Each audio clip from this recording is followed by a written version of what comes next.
think it's exactly the kind of call the people of the state of Washington or American people would want between a cabinet member and a governor when there's a crisis like this. It's gracious.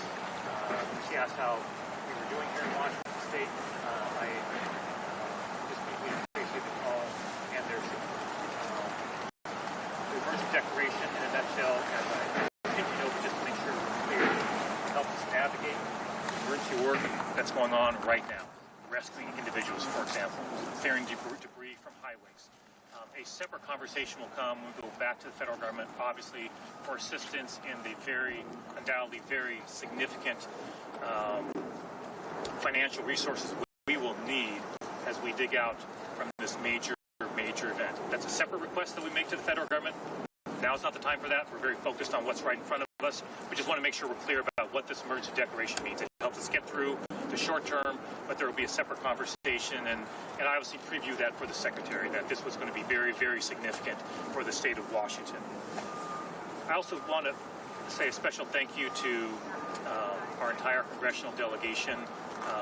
All signed a letter requesting that the President sign that emergency declaration.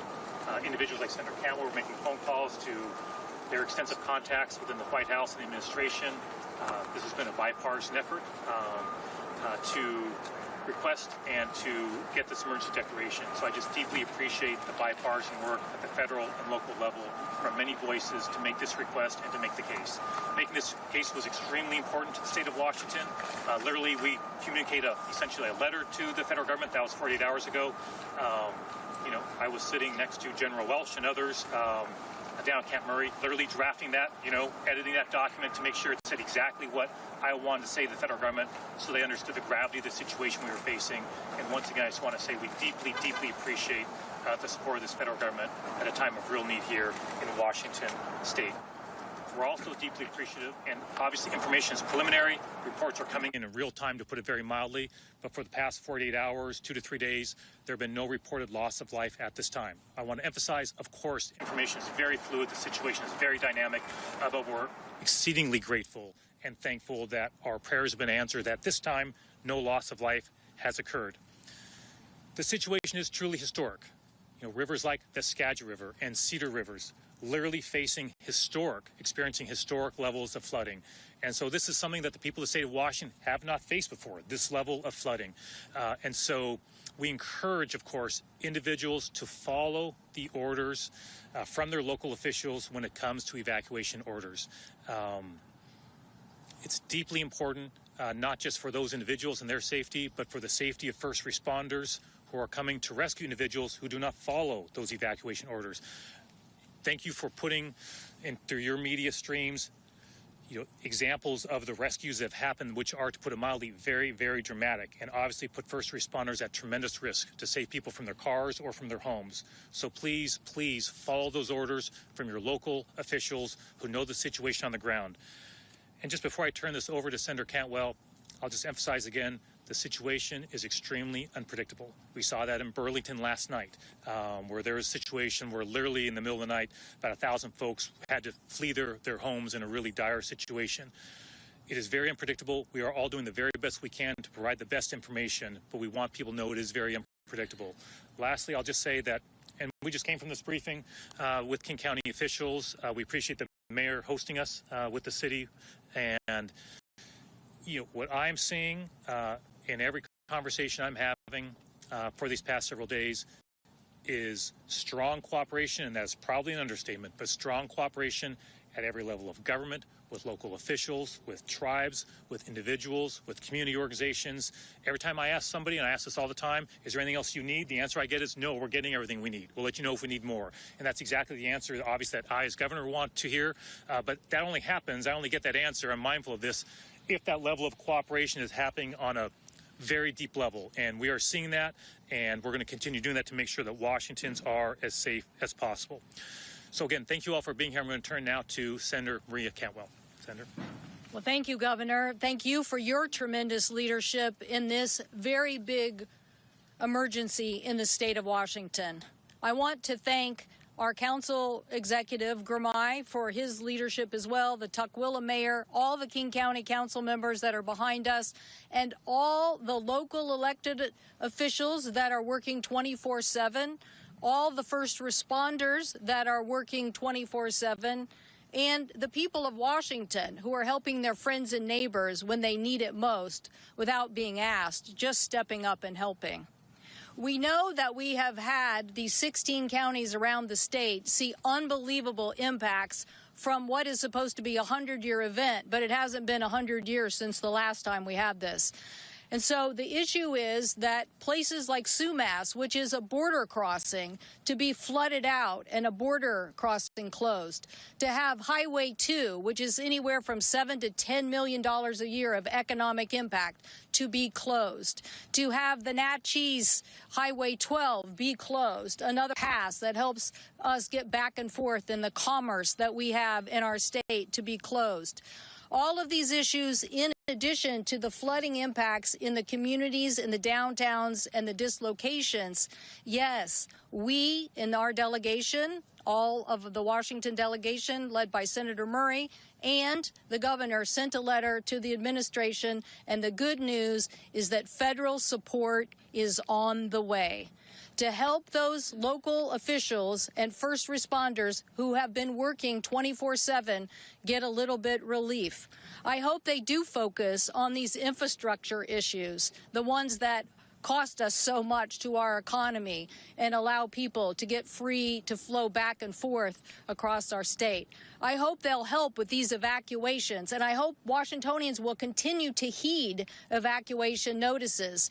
The reason the forecasters federally at NOAA do this work is to tell us the likely outcome of this level of precipitation. So when they say it's going to be catastrophic, Washingtonians, please heed them and help us respond to this by evacuating in a timely fashion. So we are just so grateful for this federal help and support. We're so grateful that our local community and everybody here has really responded to this catastrophic event with such resilience. And hopefully the nation will learn why we were able to be so prepared, the governor to be on it so fast to really get these results that we've had so far. It's not over yet, but we're glad we're at this moment with a little bit, well, let's not say blue sky, but a little bit less rain and an opportunity to take a deep breath and hopefully get this support out here to get more support to open these communities back up. Thank you, Governor. Thank you so much, Senator. Thank you so much, Governor, for the opportunity to speak today. Thank you to our media partners for covering this really critical information. I'm Gramai Zahalai, new county executive, and I just want to reiterate what we've heard, that King County and Washington State have experienced some of the most severe and dangerous weather our region has seen in years. This is not a routine storm event. This is historic flooding that has put lives and businesses and critical infrastructure at risk all over our region. On December 8th, in my first week and a half on the job, I had to proclaim emergency in King County in response to these conditions. And last night, I issued an additional emergency order granting expanded authority so our county teams can move quickly, clear debris, close unsafe roads, accelerate emergency repairs, and take any action necessary to protect life and property. As you just heard, we're also grateful that the President has signed a federal emergency declaration that includes King County. This declaration is going to allow our region to access federal resources and assistance to support emergency response and recovery. While there is not yet direct federal assistance available for individuals and businesses, this declaration is a step in the right direction. It allows us to document impacts, coordinate with FEMA, and work toward unlocking additional support for our communities as recovery continues. Here is where things stand today in King County. Our flood patrol unit is out in the field around the clock, monitoring river levels, inspecting levees, and sharing real-time information to keep people safe.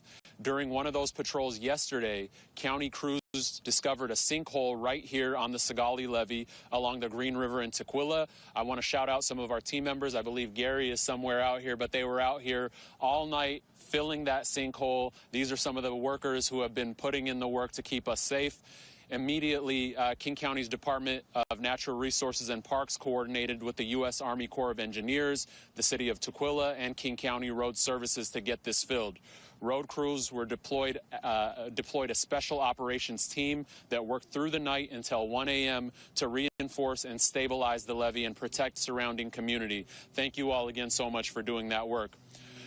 I couldn't be prouder of the coordination that I've seen. County agencies working shoulder to shoulder with cities. I know many of our mayors are in the building, in the space right now. Fire districts, neighborhood counties, the state, and our federal partners to respond in real time to these evolving conditions. I also want to give a big shout out to our flood control district. I know our executive director, Michelle Clark, is here. Our vice chair of flood control, Sarah Perry, is here. Reagan Dunn couldn't be here, but the hundreds of millions of dollars of investment in our flood infrastructure are the reason why these conditions didn't produce even worse results than we're seeing right now. So thank you to the flood control. I want to pause and thank all the people that have been responding to these conditions right now. Our county teams and first responders have been working long hours in brutal weather conditions during extremely dangerous conditions. Deputies from the King County Sheriff's Office rescued a man who was trapped on top of his car in floodwaters just the other night. That rescue saved a life. I also want to recognize a King County wastewater employee who became trapped inside one of our treatment facilities during flooding and continued working for days to keep critical plant operations running. He was finally able to leave at 4:30 a.m. this morning. That commitment protected public health for millions of people. Anybody know his name behind me? Tyler Stinson. Tyler Stinson. Yes, we have to shout out all of our amazing employees. To every first responder, engineer, dispatcher, public works employee, and emergency manager, thank you. Thank you so much. Your service is making a real difference. And I need to be very clear about this next point. We are not out of the woods yet. I want to reiterate that this is an unpredictable situation. Our communities in Duval and Carnation were called islands over this week as they were completely cut off from all directions due to flooded roads. We've been supporting our residents there in every way that we can. And our teams continue to monitor the water levels and hope to return to full access for residents over the coming hours and days. This remains an unpredictable situation. Rivers are still high. Ground is saturated. Please follow road closure rules. Do not drive through flooded areas. If you are in immediate danger, call 911. And please listen to law enforcement and emergency officials when they tell you not to enter an area.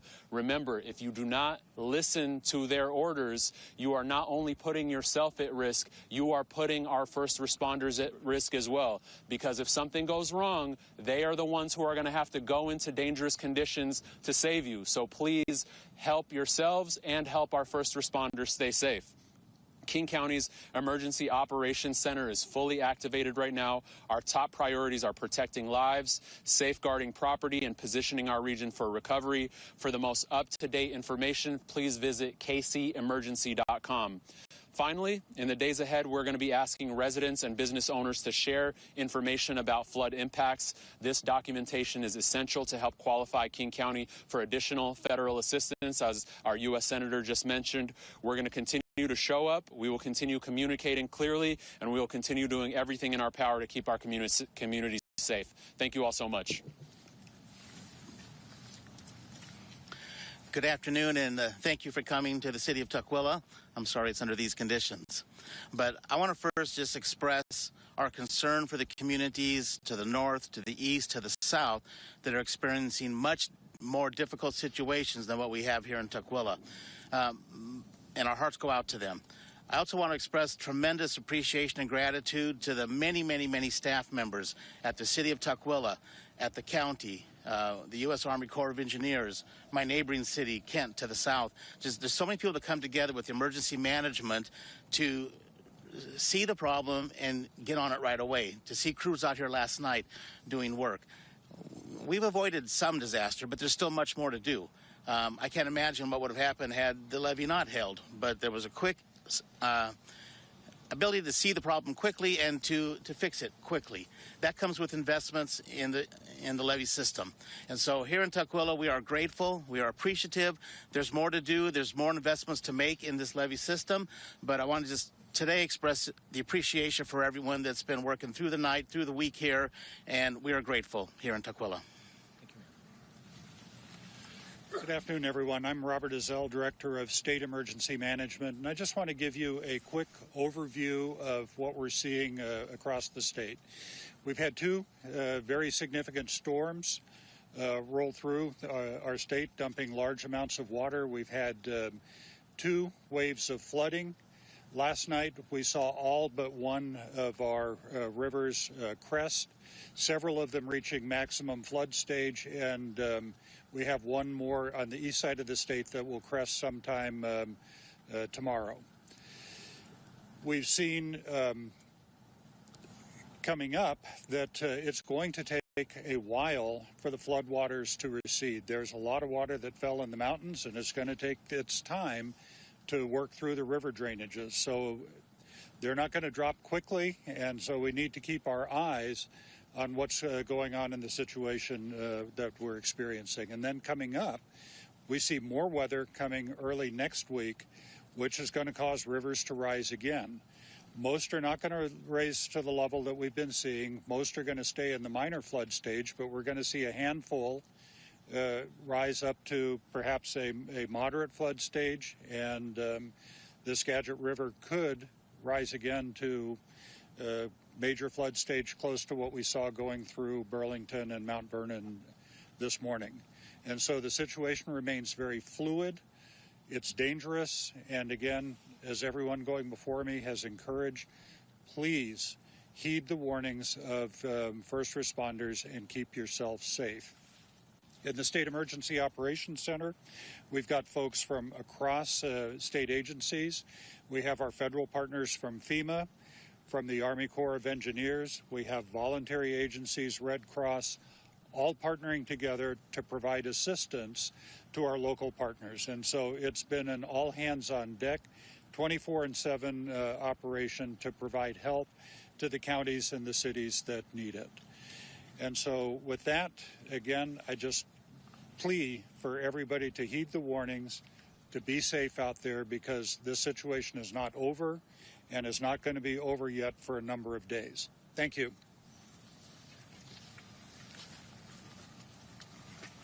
There you are. I'll find a way to let you through. I thought Commander Welsh was coming up. Hi, I'm Brian Nielsen. I'm with the Washington Department of Transportation. Just wanted to give an update on what's going on around. What our crew's doing, both WashDOT's crews and our local partner crews, they're out on the roads and the byways. They're inspecting conditions, monitoring conditions, and addressing issues as they find them, clearing drains, clearing culverts. They're monitoring water depths on roadways. They're closing roads when necessary. If you see a road closed sign, it's closed for a reason. Either roads washed out or there's too much water on the road to cross safely. So please heed those road closed signs when you see them. Across the state, throughout the day today, there's been around 20 state highways closed across 11 of our 39 counties. That number of 20 is variable. We've been opening roads as we've been able to, but we've also been having to close additional roads as we've identified washouts and landslides and the like. This is a dynamic situation. As I said, roads are opening and closing. The river levels are still high. Roads are washing out. Again, heed those road closure signs when you see them. There's a reason for that. What can the public do? Stay informed. Plan ahead and stay informed. You can use the WashDOT travel map. WashDOT's on social media and a number of platforms, and our free mobile app. Use those resources to know what conditions are before you leave and monitor those conditions as you travel. Standing water is a real hazard. As little as 6 inches of water can cause your cars to stall, and then you're stuck in the middle of some place you don't want to be. As little as a foot of water will cause many cars to float, and you'll completely lose control of the situation. So if you can't see the road, don't attempt to cross. there might not even be a road there anymore.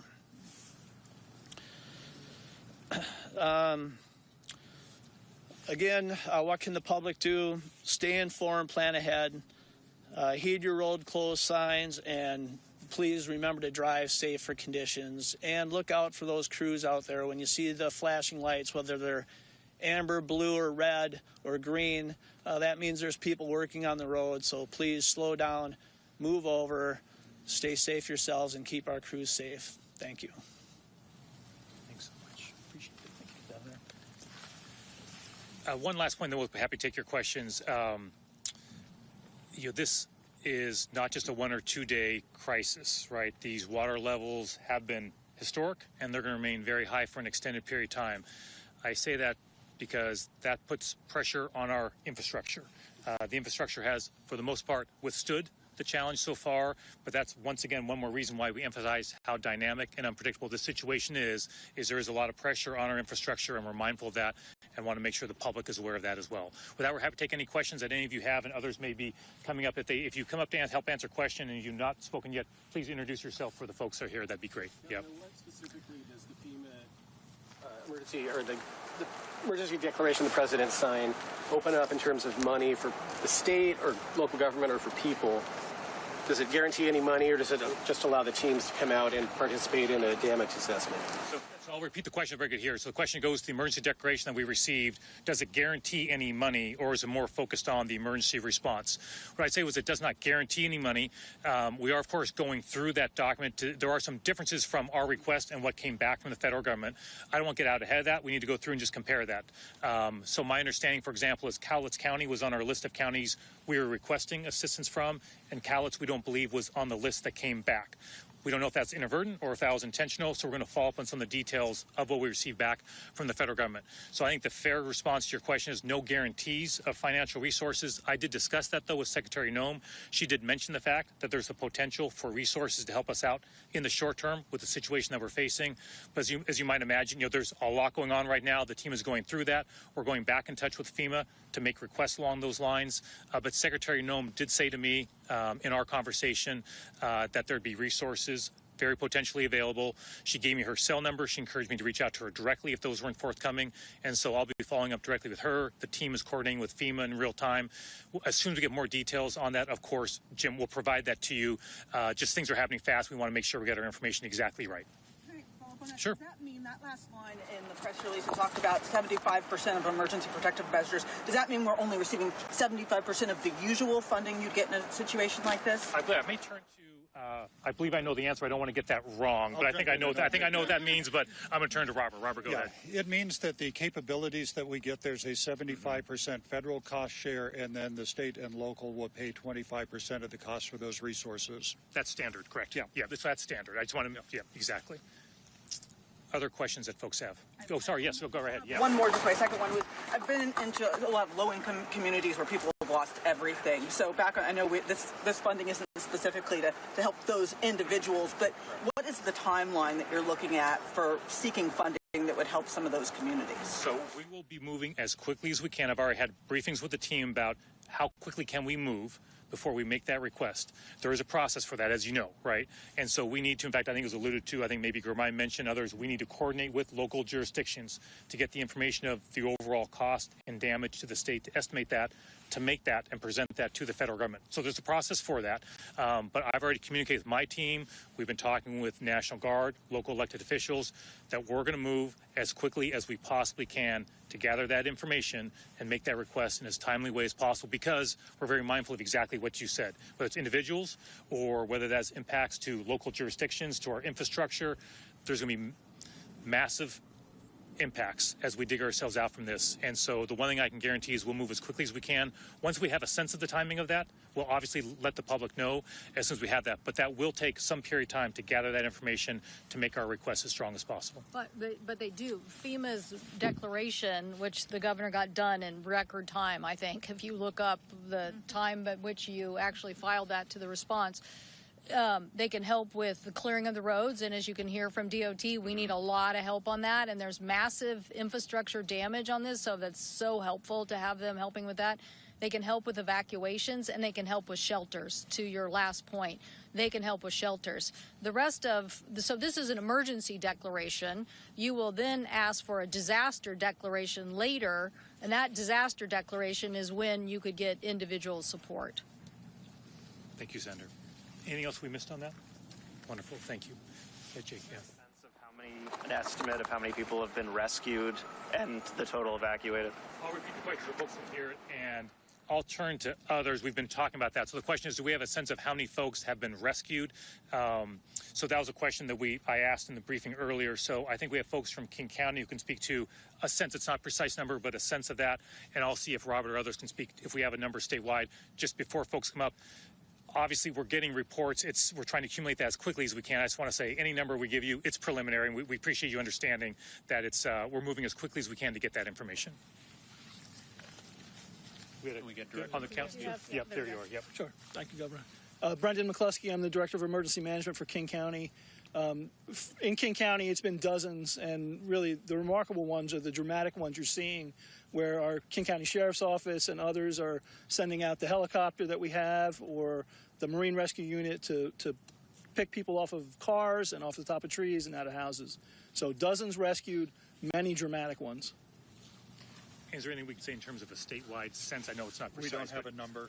So we don't have a number. We'll try and provide something as soon as we can. But it's just we're relying on information coming up to us from local governments and individuals. So, but just in King County alone, dozens, and so obviously across the state in multiple counties, we're seeing more. Thank you. Any other questions that folks have? I'll give you another. Okay, go for it. Do you have a sense of when people will be able to return to their homes who have been evacuated, especially in Skagit County? So the question goes to, do we have a sense of when individuals can return to their homes, for example, in Skagit County? I don't believe we have that information. So go ahead, Robert, if you want to add. I would not try and put a timeline on that because people are not going to be allowed back into their homes until it's deemed by competent authorities to be safe to do so. And so it's something that you can also help us with messaging is tell people don't try and get back into your homes early because the situation still is fluid and dynamic, and follow the directions of your local authorities on that one. Did you want to say something? No, I was going to back him up. Okay. I'll just say, Go for it. it's going to be days, folks. You know, if you look at the conditions that existed out there that put people out of their homes, it's going to be days, in some cases weeks, before those rivers are at a level that it's comfortable and safe for everybody to get back in there. So if you're in an area you've been displaced, you have my deepest sympathies and empathy going into this holiday season, but this is a long haul. Any other questions that folks have? Governor, one more question. Yeah. I know you're releasing your budget proposal next week. Is this event affecting that at all? Was there, before you got the emergency declaration, was there talk of tapping the rainy day fund as part of the response? So the question goes to a proposed budget that by law I need to announce by the 23rd of this month. I think the question is that impacting the budget in terms of timing or just the budget itself? I think what I'd say to that is yes, of course. I mean, it's been a pretty intense several days, obviously, for me and the entire team, as you might imagine, and in the work that we're doing with everybody else all across the state. So, of course, just speaking for myself, I've not had the ability to focus on the budget in the last several days in the way that I typically would at this time leading up to it. What I would say is, the original plan was to release the budget this next week. We're not sure we'll meet that just given the events of the past few days, and the team understands that. And so the good news is most of the work had been completed before this crisis arrived, but there are still some decisions that need to be made, and the team is working very hard to put together that budget as well and the budgets across state government. So I don't want to say exactly when that'll be. We had conversation earlier today about our timing, but really the first, second, and third priority right now is the situation. It really is. So we'll meet our deadline. It may be a different rollout than we've had in the past. We had plans for rolling out things at different times. We may just have to change that because of what's going on. And so we decided earlier today in a meeting to revisit things at the end of the weekend to see when we thought we could roll things out and make our decision then. But it really is dependent on the situation here, what's going on the ground, because that's really the priority. Obviously, the budget will come out on time. We'll do that. But it just may be a little bit later. In fact, it will be a little bit later, I think is fair to say, than we'd originally planned. And was there talk before you got the declaration or still of tapping the rainy day fund as part of the response? Yeah, I won't get into that. I mean, I think we're making sure we have the resources. So I'm in touch with the National Guard. I'm in touch with local elected officials. I ask everybody I interact with, do you need anything else, right, from state government? And so we're going to make sure we use the resources that are necessary to address the situation. That's for sure. Obviously, we have a budget challenge, but we're going to make sure folks have the resources that they need right now. Yeah, Jim, yeah. In the past, the state has had some issues with the Trump administration on bomb cyclone aid, for example, which, you know, I think there was maybe an emergency declaration there, but then the public assistance that the state asked for didn't follow. Can you give us any insight into the dynamic now? Obviously, you got this initial declaration signed. Do you view that as a positive sign that things will go different this time? Do you think that you will have a conversation with the president or anybody else beyond Kristi Noem, or how do you see that proceeding? Sure. Senator Bio, after I share a few thoughts, feel free to add any thoughts you have. I think you had multiple questions. Sorry, Jim, I don't get to them all, but remind me if I miss one. So I think your overall question is, how do I see things moving forward with the federal government? And so I think what I would say is I'm not focused on the past. I've expressed my thoughts about that. Right now, I think is a time that's extremely important that I, as governor, and everybody who's standing here with me and others across the state, is a time of important to be extremely united with the crisis we're facing. And that's why I was so thankful that every member of our congressional delegation, for example, signed that letter to get out there. And, you know, we will be making a very compelling case to the federal government and to the president when the time is appropriate, as quickly as we can, as we dig ourselves out from the situation, on the implications financially for the state of Washington. And I'll be doing everything in my power, working with our partners to make sure we make that case. I think you asked about President Trump. Will I be speaking to the president? I mentioned Secretary Noem.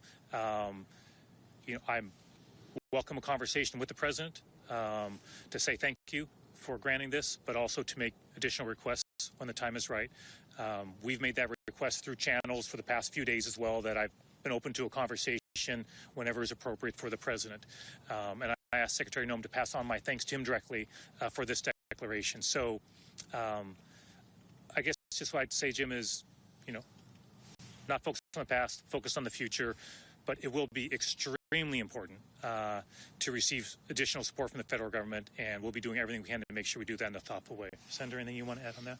Well, I just think disaster declarations and emergency response has become a pretty big national topic, and not necessarily because of, you know, political issues, but the unbelievable costs that America is seeing across the country, whether it's hurricanes or fires or floods.